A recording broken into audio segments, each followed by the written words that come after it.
ఇప్పుడు సోషల్ మీడియాలో ఎక్కడ చూసినా కూడా ఒక 25 ఏళ్ల యువకుడు సడన్ గా గుండెపోటుతో చనిపోయాడు. ఒక 30 ఏళ్ల ఐటీ ఎంప్లాయీ సడన్ గా గుండెపోటుతో కుప్పకూలాడు. ఇలాంటి వార్తలే కదా ఎక్కువగా వింటున్నాం. అయితే గుండెపోటు అనేది సడన్ గా వచ్చే అటాకా, కొన్ని సంవత్సరాలుగా మన శరీరంలో జరుగుతున్న డ్యామేజా? ఇప్పుడు చాలా మంది వాళ్ళు తినే ఫుడ్స్ లో ప్రాసెస్ చేసిన ఆహారాలు ఎక్కువగా తింటున్నారు.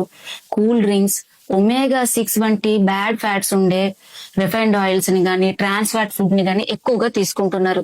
దీని వల్ల వాళ్ళ మెటబాలిజం దెబ్బతింటుంది. ఎల్డిఎల్ వంటి బ్యాడ్ కొలెస్ట్రాల్ పెరుగుతున్నాయి. ఇన్సులిన్ రెసిస్టెన్స్ డెవలప్ అవుతుంది. వాళ్ళ గుండెకు వెళ్లే రక్తనాళాలు మెల్లిమెల్లిగా దెబ్బతింటున్నాయి. మీరు తెలుసుకోవాల్సింది, హార్ట్ అటాక్ అనేది సడన్ గా వచ్చే అటాక్ కాదు. మీ లైఫ్ స్టైల్ హ్యాబిట్స్ ద్వారా కొన్ని సంవత్సరాలుగా మీ శరీరంలో దాన్ని పెంచి పోషిస్తున్నారు.